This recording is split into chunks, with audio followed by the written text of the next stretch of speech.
আপনি যদি আপনার সোনামণিকে আপেল আঁকানো শেখাতে চান তাহলে তাদেরকে এই ভিডিওটি দেখান। এই ভিডিওটি দেখা মাত্র তারা সুন্দর করে আপেল আঁকানো শিখতে পারবে এবং রং করতেও পারবে ইনশাআল্লাহ। দেখুন, প্রথমে একটি আপেলের শেপ আঁকতে হবে। এইভাবে একটা শেপ আঁকবো। এই তো দেখুন, এই পাশে একটা এবং এই পাশে থেকে দুইটা দাগ এভাবে দিব। এরপর এখান থেকে এইভাবে এটার সাথে মিলে দিব। এখান থেকে এটার সাথে মিলে দিব। দেখুন, আপেলের শেপ হয়ে গেল। এখন আমরা এটাতে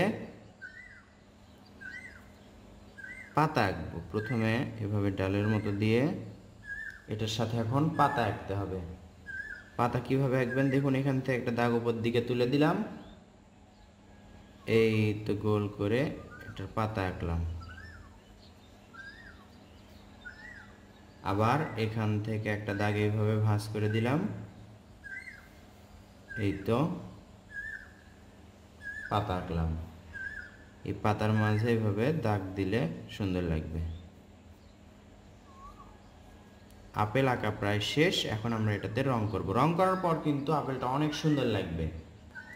আপেলে আমরা অবশ্যই লাল রং করব। প্রথমেই একেবারে লাল রং পুরোটাই করব।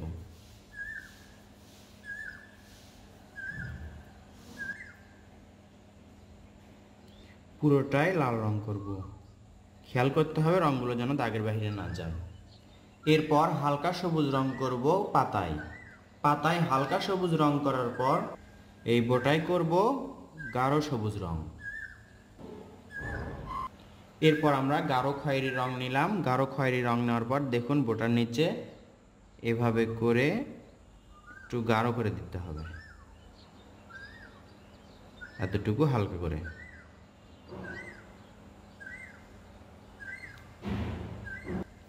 এরপর দেখুন কাগজটি এভাবে ঘুরিয়ে এই পাশে আমরা গাঢ় করে দিব।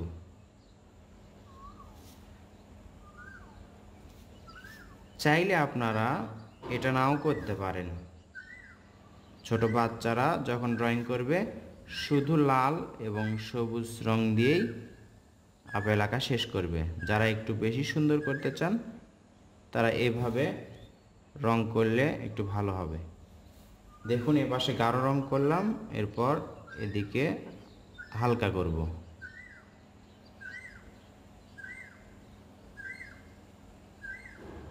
এভাবে করে হালকা রং করব এবং নিচের দিকে আমরা গাঢ় করে দিব। নিচের দিকে এই তো একটা ঢেউ বা ভাঁজ, নিচের এইটুকু আমরা গাঢ় করব।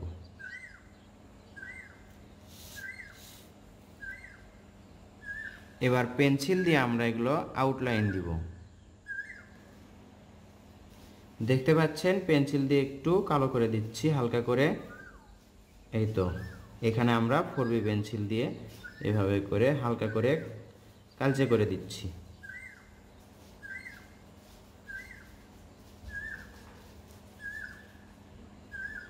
এখানেও একটু কালো করে দিলাম আমরা। এরপর এই সাদা রংটা নিলাম। সাদা রংটা নিয়ে এখানে এই পাশে শক্ত করে এভাবে রং করব। একটু চেপে ধরে নিচের দিকে ঠেসে ধরে এই তো এভাবে একটু করে দাগ দিলাম। তো বন্ধুরা এখন দেখুন আপেলটা অনেক সুন্দর লাগছে। ভিডিওটি কেমন লাগলো অবশ্যই কমেন্ট করে জানাবেন। আপেল আঁকা শিখতে পারলেন কিনা এটাও কমেন্ট করে জানাবেন। ভালো লাগলে লাইক কমেন্ট শেয়ার করবেন। আসসালামু আলাইকুম।